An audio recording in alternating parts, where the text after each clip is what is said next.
No, con todo respeto, a mí me parece que el Dibu Martínez se equivoca. El portero de la selección argentina jamás debió haber dicho que la selección mexicana iba a ser easy. Debió haber dicho super easy. ¿Ok? ¿No han visto la historia de los mundiales? O lo que pasa cada vez que se enfrentan México y Argentina, por supuesto, que va a ser muy fácil. Y todo este escándalo, nada más porque no entendieron lo que dijo Robert Lewandowski.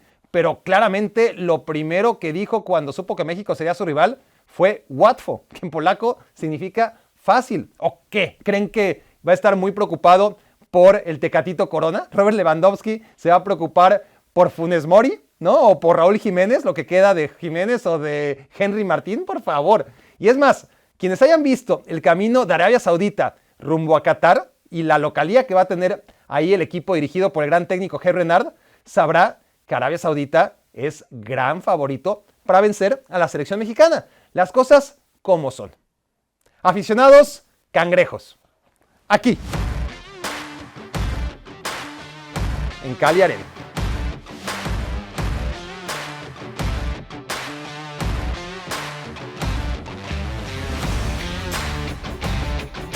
La mayoría de nosotros crecimos en lugares donde la selección nacional es seguida con interés y con mucha pasión. Por eso nos resulta particularmente complicado entender los porqués de que esto no ocurra en todos lados, que haya países donde la población o no se siente del todo identificada con la selección a la que sigue con apatía, o donde de plano solamente una minoría de los aficionados siguen al representativo nacional. Vamos a hablar de los lugares donde esto ocurre y por qué ocurre.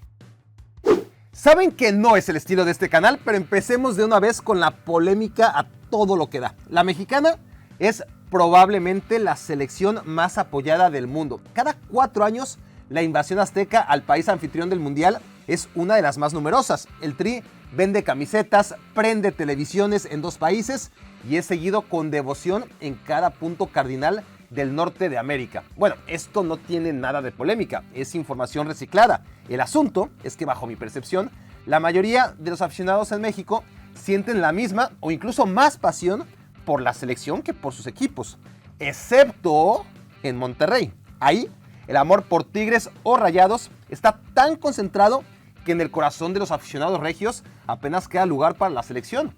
No es que no les interese, nomás que no les interesa tanto como en el resto de la República, donde solemos pensar que mudar a la selección del Estadio Azteca a Monterrey sería una gran idea, porque pensamos que se le va a apoyar con la misma entrega que a Tigres o a Rayados.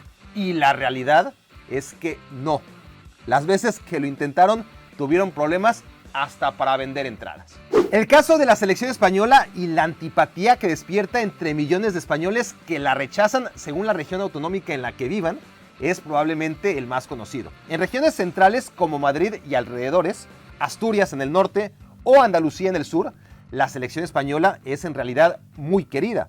Pero no preguntes muy fuerte por ella en Galicia o en Cataluña o en Euskadi, porque ahí, en general, tendrás 2 tipos de reacción: la indiferencia o el desprecio. El motivo, por supuesto, es político. Una importante cantidad de gallegos, catalanes y vascos no se sienten españoles y ven en la selección española al equipo del Estado que les reprime y niega el derecho a autodeterminarse.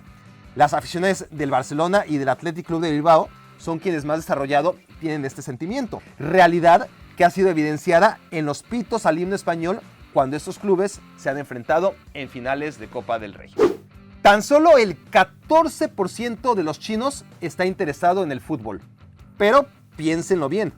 El 14% de los chinos significa 200 millones de aficionados al fútbol. Ningún país del mundo llega a esas cifras. Brasil, por ejemplo, tiene 130 millones de ciudadanos interesados en el fútbol. Están muy lejos de China. El problema es que la selección de fútbol de China es tan mala que estos 200 millones de chinos se diluyen apoyando a distintas selecciones de Sudamérica o Europa.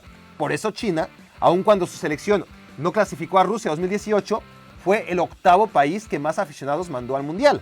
Algunos lo hicieron con la camiseta italiana, otros con la española, brasileña, argentina, y los que más viajaron con la playera de Alemania. Según encuestas, la Mannschaft es la selección favorita en China. por encima de la selección china.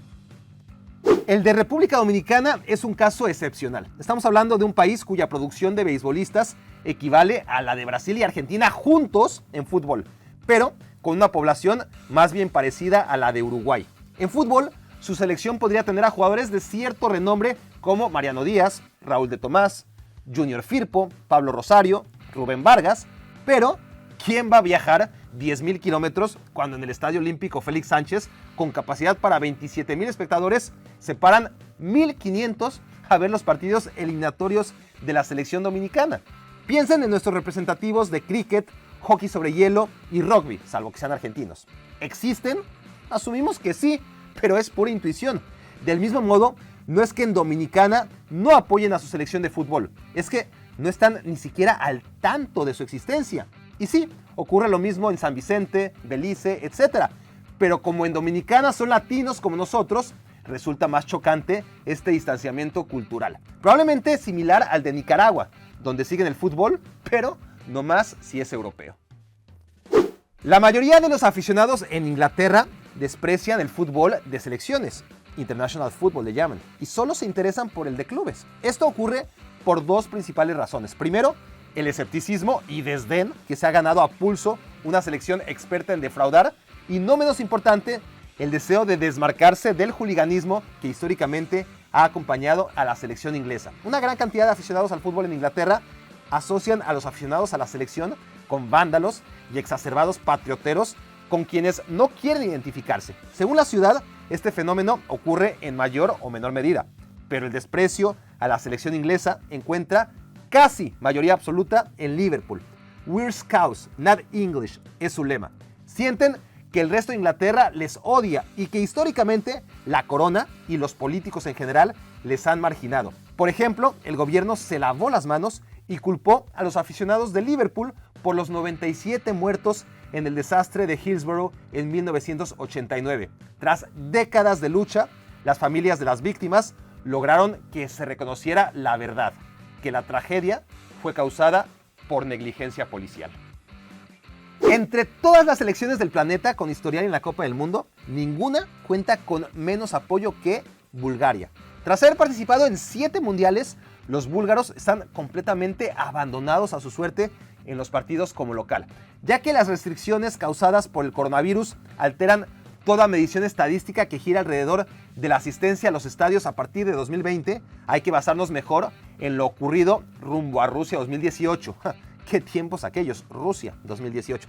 En estas eliminatorias pre-pandemia, Bulgaria ya jugaba con ese ambiente característico del aforo limitado y las puertas cerradas. Su promedio de asistencia fue de 8,000 espectadores, el 20% de las butacas de su estadio, y eso que ganó 4 de sus 5 partidos y recibió a selecciones atractivas de pedigrí como Países Bajos y Francia. Pero ni por esas la gente se asomó para apoyarlos. Para ponerlo en perspectiva, las selecciones de Malta y Curazao promedian más espectadores que Bulgaria.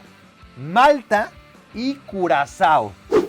Y hablando del Caribe, cada 4 años la selección mexicana debe cruzar territorios sumamente hostiles antes de llegar a la Copa del Mundo. Honduras, El Salvador, Costa Rica, Panamá, Ohio y en medio del camino una tregua caribeña, Jamaica. Ahí la única dificultad es el terreno de juego o la capacidad atlética del oponente, porque a diferencia de todos los rivales de la zona que juegan con 12, Jamaica nunca cuenta con el respaldo de un estadio lleno, ni de un ruido ensordecedor que inspire a los locales y busque intimidar a los visitantes. Nada de eso ocurre en Kingston. De hecho, Jamaica, en el último partido del octagonal contra la desahuciada Honduras, ganó su primer juego en casa en 10 años de eliminatoria. Sí, Jamaica no había ganado de local un solo partido rumbo al Mundial, ni siquiera en fases previas desde 2012. 15 partidos sin imponer su localía, en buena parte porque en Jamaica interesan muchas cosas: atletismo, reggae, cricket, pero a su selección de fútbol nomás no la fuman. El contraste es tremendo. Los griegos están locos por sus clubes. Da igual si juegan fútbol, básquet o lo que sea. Apoyan a muerte, ya sea a Olympiacos, Panathinaikos, AEK, PAOK, etc. Pero cuando de la selección se trata, el estadio se transforma. Las bengalas desaparecen, los cánticos y saltos en la tribuna se diluyen. Demacrado, mudo y semivacío, lo que es infierno cada fin de semana en la liga griega, se congela en las fechas FIFA cuando sale a jugar la selección griega al Estadio Olímpico de Atenas. ¿Por qué ocurre esto? Para los griegos tiene fácil explicación. Un aficionado del Olympiacos no puede alentar por ningún motivo a un equipo que incluya a un solo jugador del Panathinaikos o del AEK, ni mucho menos del PAOK. Los aficionados a esos equipos, a su vez, alucinan a los jugadores del Olympiacos y prácticamente a todos los que no jueguen en su club. Son radicalmente monógamos. Probablemente no existe en el planeta ninguna rivalidad que polarice más que la del Rangers y el Celtic en la ciudad de Glasgow, Escocia, Reino Unido. No solo es un asunto de religión, como nos explicaron desde niños. Celtic es de los católicos y Rangers de los protestantes. Bien, pero es que además el Celtic es de izquierdas y el Rangers de derechas en el espectro político. Y quizá lo más importante de todo, generalizando eso sí, los aficionados del Celtic rechazan que Escocia sea parte del Reino Unido, mientras los del Rangers son afines a la corona. Por lo tanto, los aficionados del Rangers en general están felices con el unionismo, esto es, el estatus de Escocia como parte anexa a Inglaterra, mientras los del Celtic votaron en masa por la independencia escocesa fallida en las urnas. Lo mismo aplica con el Brexit. Los del Rangers dijeron sí, los del Celtic no, con excepciones, claro. ¿Qué quiere decir todo esto? Que los aficionados del Glasgow Rangers, y agreguen también a los del Hearts de la capital Edimburgo, no encajan con la afición a la selección escocesa porque sería una contradicción a su definición como pro-británicos. Paradójicamente, la mayoría de los aficionados del Celtic, y agreguen ahí también a los del Hibernian capitalino, tampoco están interesados en la selección escocesa, pues muy orgullosos de sus raíces irlandesas, suelen preferir a la selección de Irlanda. Semifinales del Mundial de Rusia 2018 en San Petersburgo. Las gradas están atiborradas de camisetas amarillas. Sin embargo, en el terreno de juego no está Brasil enfrentando a Francia, sino Bélgica. Ocurre que los brasileños viajaron en masa al Mundial como hacen siempre y se quedaron con los boletos previamente adquiridos tras perder en cuartos de final. No tuvieron a quien revender las entradas porque los belgas, que estaban mucho, pero mucho más cerca de Rusia, prefirieron quedarse en casa porque su selección, que llegó hasta semifinales, les da igual. La lista de los 50 países cuyos habitantes viajaron en mayor número al Mundial de Rusia cuenta con 22 nacionalidades cuya selección no clasificó y 28 aficiones que fueron a ver a su selección. Bien, solamente 3 aficiones cuyos equipos sí clasificaron al Mundial quedaron fuera del top 50. Islandia, que se entiende por ser un país pequeñitito, Senegal, en parte por ser un país muy pobre, y Bélgica, simple y sencillamente porque la mayoría de los belgas entienden que su país es un invento, una mezcolanza de culturas instalada en el corazón de Europa para ser su capital. Los valones se sienten valones y hablan francés, los flamencos se sienten flamencos y hablan neerlandés, y la selección se supone es un precioso símbolo de unificación entre paisanos que no guardan nada en común, pero nomás no cuaja.